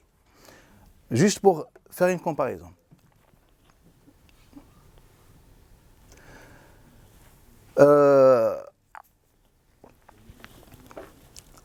Ibn Abi Shayba, Abd al-Razzaq et d'autres nous rapportent que l'A'maj rapporté d'après Ibrahim, كان أصحاب Ibn Mas'ud, إذا سمعوا هذا الحديث, les compagnons de Ibn Mas'ud, qui sont pratiquement tous nés à l'époque de Nabi sallallahu alayhi wa sallam, lorsqu'ils entendaient ce hadith, ils disaient, mais comment Abu Hurayra va faire avec le mihras? Al-mihras, c'est ce qu'on trouvait chez les Arabes à l'époque. Les Arabes n'avaient pas des petits seaux comme nous, une petite tasse ou tout ça. Il y avait le mihras, réservoir dans une citerne. Et donc moi j'aimerais bien, si je vis à l'époque de Nabi sallallahu alayhi wa sallam, comment je vais appliquer le hadith? Et expliquez-moi, j'ai un robinet? Non, ça n'existait pas. Comment je vais appliquer le hadith? Tous les matins, je dois lever toute la tribu pour qu'elle porte la citerne et pour que je puisse faire les ablutions. En fait, c'est un hadith qui est illogique. C'est pour ça qu'on l'a rejeté. Même les compagnons, comme Qays al-Ashja'i, c'est un compagnon, il l'a rejeté comme rapporte Abu Salama d'après lui. Mais il a dit comment? Et il disait même, Qays al-Ashja'i, il disait, j'aimerais bien que Abu Hurayra vienne chez nous pour qu'il nous montre comment il fait avec notre mihras. Viens, bismillah, fais-nous. Je te ramène une citerne, applique le hadith. Illogique. Donc les salafs l'ont rejeté. Et nous, aujourd'hui, quand on fait, on se lève les mains 3 fois en pensant que ça fait partie des ablutions. Et les compagnons n'ont jamais pratiqué ça déjà. Et ça, on va le voir en détail dans le fiqh. Et donc, ça contredit la logique. Ça contredit tout simplement la logique. Le hadith que vous connaissez, la femme qui a mis un chat dans une pièce, elle a privé de manger, de boire jusqu'à sa mort. Vous connaissez ce hadith-là de Abi Hurayra. En tous les cas, ce hadith-là n'a jamais été prononcé par Nabi sallallahu alayhi wa sallam. Mais ce n'est pas notre question. Lorsque Aïcha entend ce hadith-là, qu'est-ce qu'elle dit? Ma kana Allahu li yu'adhiba mu'minan lihirra. Allah n'aurait jamais châtié un croyant pour un chat. Maintenant, si vous êtes d'accord ou pas avec les propos, le raisonnement de Aïcha, ce n'est pas ça la question. La question, ce n'est pas de savoir la fatwa de Aïcha. En fait, la question, c'est le principe. On est en change du hadith. Nous, on ne s'intéresse pas, il ne faut pas s'intéresser aux détails, ces sujets qu'on donne. En fait, le principe. Aïcha, tout simplement, n'avale pas ce hadith. Car tout simplement, pour elle, contredit la logique de l'islam. Allah n'aurait jamais châtié un croyant pour un chat. Peut-être pour toi, ça ne contredit pas. Eh bien, tu affirmes le hadith. Mais le principe, il faut toujours regarder la logique de l'islam. Moi, je sais que l'islam est la religion de l'amour. Donc, si je trouve un hadith sur la haine, je peux le rejeter, je ne l'accepte pas. Je peux ne pas accepter le hadith tout simplement sans explication. Monsieur, moi le hadith, je le refuse. Ça s'arrête là. Je connais ni l'histoire du hadith, ni rien du tout, je le refuse. Car ça contredit mon islam à moi que j'ai appris. Ce qu'on appelle le qiyas. Car les compagnons ont fait rejeter le hadith car tout simplement ils ne les connaissaient pas. Le hadith de Abdullah ibn Amr ibn As, que Allah Ta'ala à la fin des temps va reprendre la science, etc. Vous connaissez ce hadith-là? Les compagnons l'ont rejeté. Abdullah ibn Abbas l'a rejeté. Jusqu'à ce qu'il entend Aïcha dire, subhanallah, il m'a fait rappeler un hadith de Nabi sallallahu alayhi wa sallam. Et là, on s'est rendu compte que ça vient vraiment de Nabi sallallahu alayhi wa sallam. Mais au début, on l'a rejeté.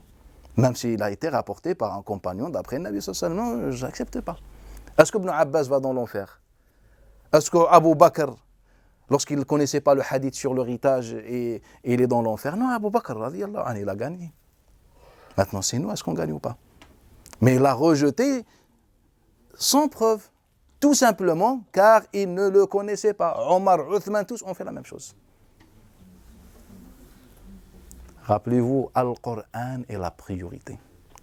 C'est pour ça, depuis pas mal de temps, je vous dis, Al-Qur'an, même si vous connaissez aucun hadith, ou bien vous n'avez pas besoin des hadiths. Tant que vous avez la certitude, etc., ou je ne sais pas, vous avez largement tout ce que vous voulez dans Al-Qur'an al-Karim. Et donc, on regarde Al-Qiyas. Après, la troisième, la quatrième chose, on a vu, avant d'étudier un hadith, on s'interroge. Est-ce que celui qui le rapporte le pratique ou pas? Nous, on a appris que le tuteur est obligatoire dans le mariage. Et on s'est amusé, dans nos livres, de rapporter le hadith de Sulayman ibn Moussa Shami, d'après Zuhri, d'après Urwa, d'après Aïcha, le nikah illa biwali, il n'y a pas de mariage sans le tuteur, ou bien dans une version kol nikah. Bref, c'est fatigant après. Le mariage n'est pas valide sans le tuteur. Mais ce qui est étrange, c'est que Malik, d'après Abdurrahman ibn Qasim, d'après son père, rapporte que Aïcha a marié déjà une femme sans le tuteur. La fille de Abdurrahman ibn Abi Bakr qui était en voyage. Et donc, comment expliquez-vous le fait que Aïcha rapporte ce hadith qui vraiment clair sur la question, sur l'invalidité de ce mariage, et Aïcha, en toute sérénité, marie et donne le feu vert à sa nièce de se marier sans la présence du tuteur. Les Hanafites insistent beaucoup sur ce point. Mais moi, je le vois autrement. En fait, je le vois comme l'histoire de la Sunna. Si on a la certitude que Aïcha pratiquait une pratique différente, c'est que tout simplement, ce hadith a été inventé après Aïcha. Est-ce que vous voyez ce que je veux dire? Comme l'exemple de Ali. On sait que Ali ibn Abi Talib, et c'est notoire, même après sa mort, que dans la politique de Ali ibn Abi Talib, on appliquait la loi de Talion sur les musulmans qui assassinent des non-musulmans. Un musulman a tué un juif, un chrétien, un mouchrik, tout ce que vous voulez, et bien on applique sur lui la loi de Talion, et il est poursuivi. Sachant que la grande majorité des savants, ils disent qu'il n'y a aucun problème. Même s'il n'y a pas de guerre, tu tues ton voisin chrétien, tu vois. On diverge, quel est le statut? Donc il y en a qui disent qu'il faut dire astaghfirullah une fois. D'autres ils disent astaghfirullah 3 fois. D'autres ils disent c'est pas la peine de dire astaghfirullah, mais tu as fait quelque chose qui n'est pas bon. Mais ce n'est pas un péché. Et ça ne sert à rien non plus de dire astaghfirullah. Tu as tué un autre, à la craie et toi tu élimines, tu dis astaghfirullah une fois. Et donc même lorsqu'on dit que c'est haram de tuer les non-musulmans, il faut comprendre ce que ça veut dire haram. C'est haram dans ce sens. Car tous les savants musulmans nous disent, ils divergent sur astaghfirullah. Est-ce que astaghfirullah est obligatoire ou pas? Nous, on a appris qu'on tue, je ne sais pas, même une fourmi, c'est un péché. Mais non, astaghfirullah. Après, ils te disent la paix, l'amour. Il n'y a pas de paix, il n'y a pas de paix, ni d'amour, ni rien du tout. Et donc, Ali ibn Abi Talib, on sait qu'il appliquait la loi de Talion. Mais après, on se retrouve avec un hadith de Shu'abi, d'après Abu Juhayfa, d'après Ali, que le prophète a dit « La yuqtal muslim bi kafir ». On ne tue pas un musulman contre un mécréant. Donc j'aimerais bien savoir, est-ce que Ali passe toute sa vie à s'amuser en rapportant le hadith de Nabi sallallahu alayhi wa sallam, mais il ne les applique pas? C'est logique avec la personnalité d'Ali. C'était quelqu'un qui était quand même intelligent, mature, qui avait la crainte d'Allah, etc. Et donc on sait que ce hadith-là est venu plus tard. Et surtout ce hadith-là, ce qui est étrange, c'est que ce hadith-là est rapporté pratiquement uniquement dans la région de Al-Koufa. Pourquoi? Car ce hadith-là ne posait pas de problème, ou cette pratique, cette politique de Ali ne posait pas de problème dans les autres régions, car on ne l'appliquait pas déjà. Il y avait le régime de Bani Umayya, etc. Mais vu que ça posait problème uniquement dans la région de Al-Koufa, c'est pour ça que ce hadith-là est rapporté par les gens de Al-Koufa qui gagnent bien leur vie. Donc on regarde le mukhalafa. Et après la cinquième chose, on regarde umum al-balwa. Qu'est-ce que umum al-balwa? Lorsqu'un acte est courant, répandu, cet acte-là nécessite un texte notoire et connu, célèbre, qui est compatible avec sa notoriété. Pour quelle raison? Car Allah a envoyé le Nabi sallam pour transmettre la religion. Donc si tu me rapportes un hadith qui touche tout le monde, mais qui n'est rapporté que dans les ténèbres ou que personne n'a entendu parler, en fait ça pose problème. Par exemple, déjà le hadith de Aïcha radiyallahu anha, si on affirme que on n'a pas appliqué le contraire. Aïcha, elle parle du tuteur. Est-ce que la femme peut être tuteur? Le tuteur, c'est l'homme. On est d'accord? Et donc, comment pouvez-vous expliquer que le Nabi qui est envoyé et qui est censé transmettre la religion dit un hadith aussi important à son épouse, dans son oreille, chez lui? C'est comme ça qu'on transmet la religion? C'est comme ça? C'est pas bon. C'est impossible que ce hadith soit un hadith de Nabi sallallahu alayhi wa sallam. Ou bien comme l'histoire des ablutions, que l'homme qui touche sa partie intime doit refaire ses ablutions. Ce qui est étrange, c'est que ce hadith-là est rapporté par une femme. Une seule femme rapporte ce hadith-là. Alors que c'est un hadith qui concerne les hommes. Alors que ce hadith-là parle d'un acte répandu. C'est-à-dire d'un quotidien, les ablutions, l'annulation des ablutions, c'est tous les jours. Mais malheureusement, ce hadith-là n'est rapporté que par cette femme. C'est illogique. Et donc on regarde pourquoi l'acte est aussi important, répandu, mais on n'a aucun hadith, on a un seul hadith. Donc, un hadith dans ces conditions-là, on le rejette.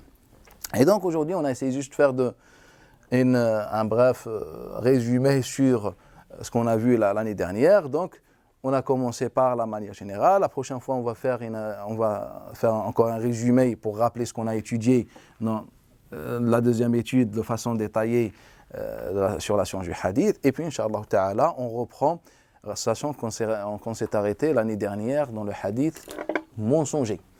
Dans le hadith mensonger. Et ce chapitre va nous prendre, je pense, plusieurs mois, car c'est un chapitre fondamental. Je vais vous donner tous les éléments nécessaires et fondamentaux pour reconnaître les hadiths mensonger est inventé. Donc on va étudier, je vais vous donner des différents éléments, on va étudier les régions, etc. Comment savoir, même si on n'est pas expert, comment savoir l'inventivité, si on peut dire, du hadith, sans l'étudier, sans connaître quoi que ce soit sur ce hadith. Là, on va donner des éléments, des critères précis et pertinents, Inch'Allah. Si vous avez des questions, bismillah.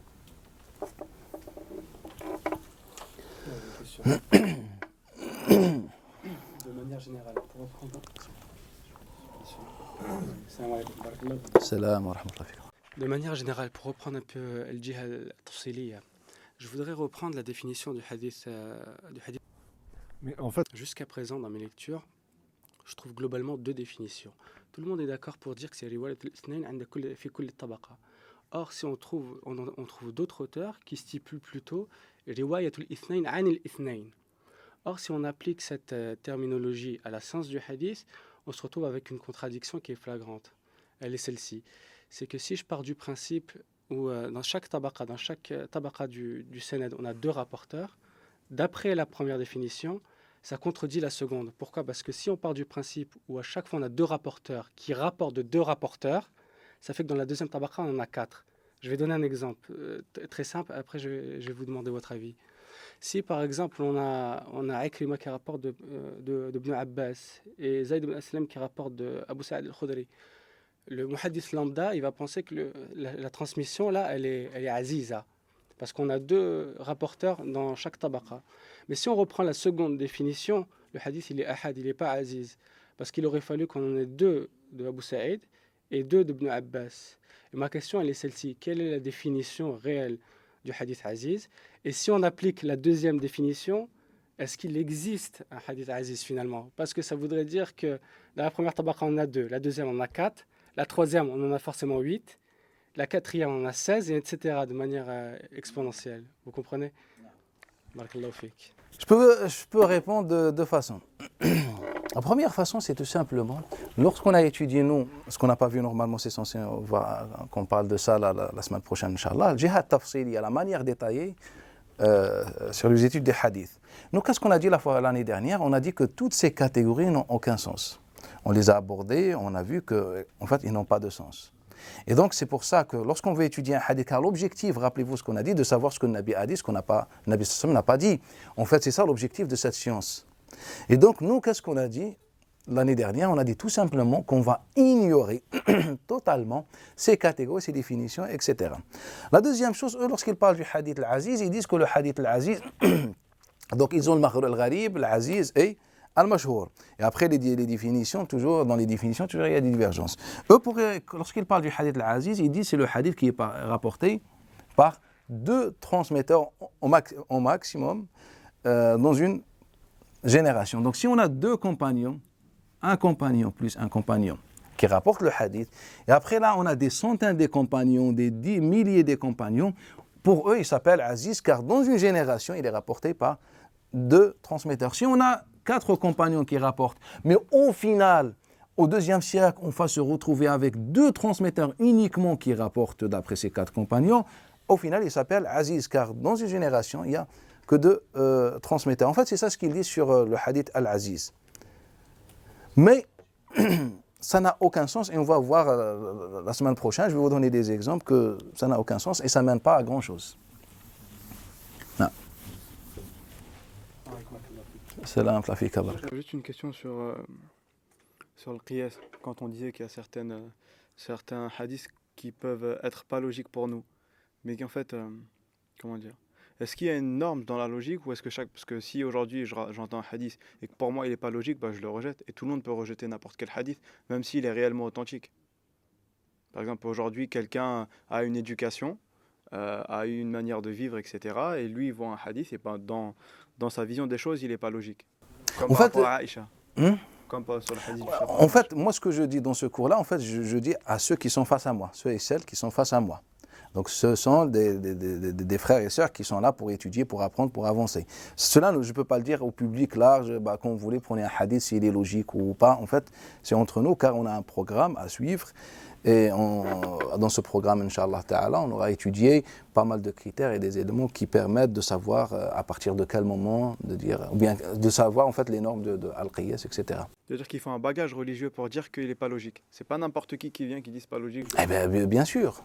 Bien sûr, en fait, c'est ce que je disais tout à l'heure par rapport à la contradiction avec le Coran. Aujourd'hui même, des soi-disant savants des juifs, on nous dit que ça contredit le Coran Al-Karim, mais concrètement, ça ne contredit pas le Coran Al-Karim. Tout simplement, c'est l'ignorance.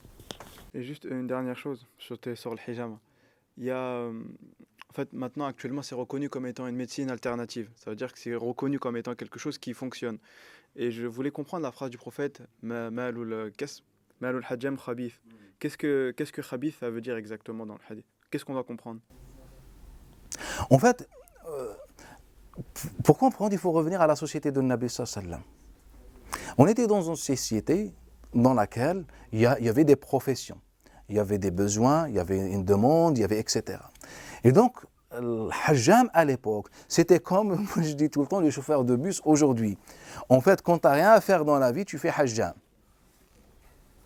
Car ça ne s'apprend pas, c'est nul, c'est moche, c'est sale, tout ce que vous voulez.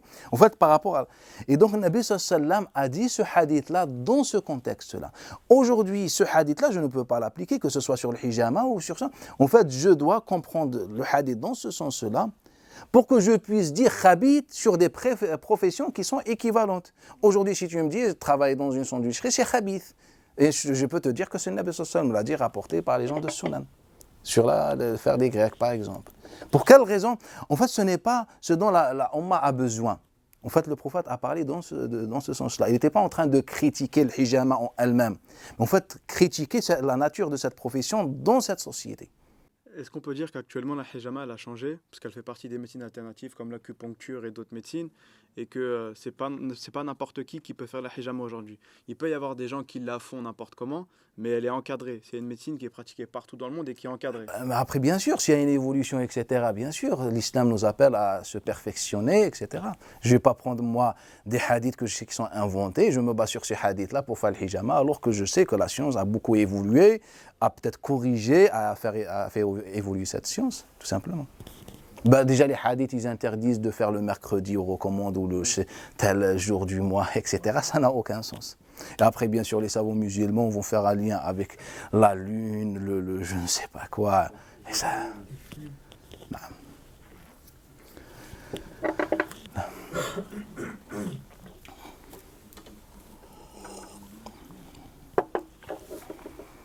Salam.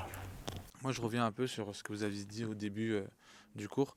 On voit sur les chaînes de transmission rapporté par un tel, etc., jusqu'à qu'on arrive aux compagnons et jusqu'à après on arrive au prophète alayhi salatu wassalam.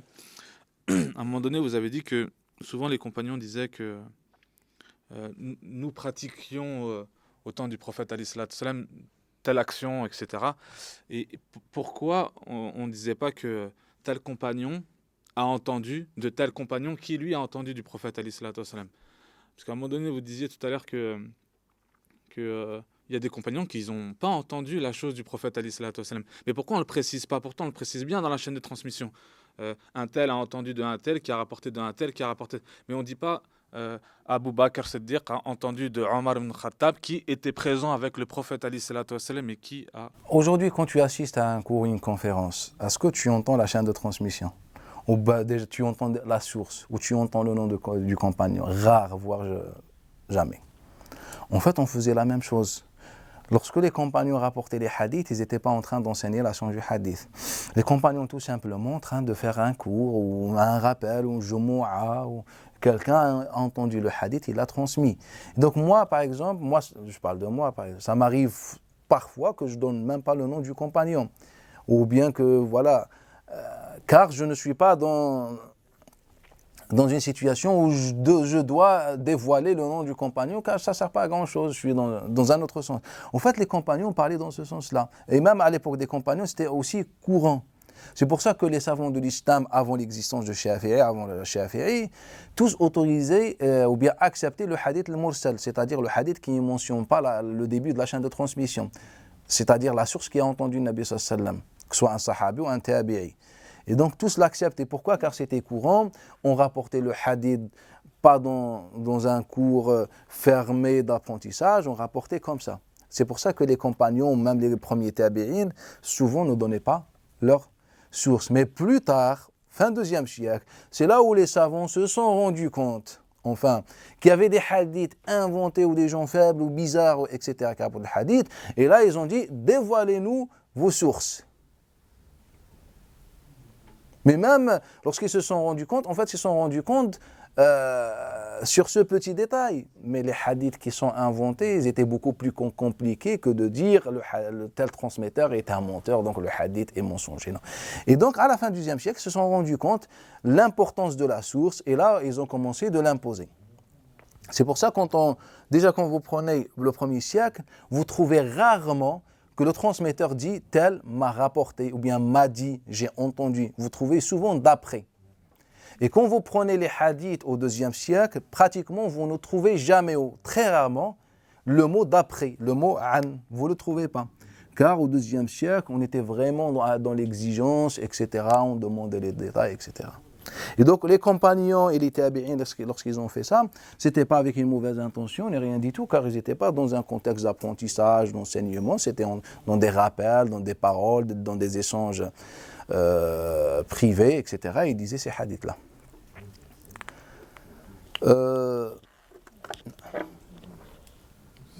pour rejoindre le frère, moi ce que j'ai réfléchi, c'est aussi quand les transmetteurs, le tabi'in, ils écoutent un sahabi faire un rappel où il parle. Même il y a un certain respect et une certaine aussi naïveté. C'est-à-dire moi devant moi il y a un sahabi, il me parle de Rasulullah, je ne vais pas dire est-ce que tu l'as entendu vraiment de tes oreilles, tout ça, non, non, il me dit Rasulullah, il a dit. Et après moi ce que j'ai entendu, je répète. C'est passé comme ça aussi. Et souvent, il y avait ce respect, etc. Même si on a des cas où des tabi'in ont exigé aux compagnons de donner la source. Mais ça, c'est plutôt le cas avec Abdullah, avec Abu Huraira, Anas ibn Malik, Abdullah ibn Amr ibn As, les petits compagnons qui ont vécu plus tard et qui ont rapporté beaucoup de hadiths.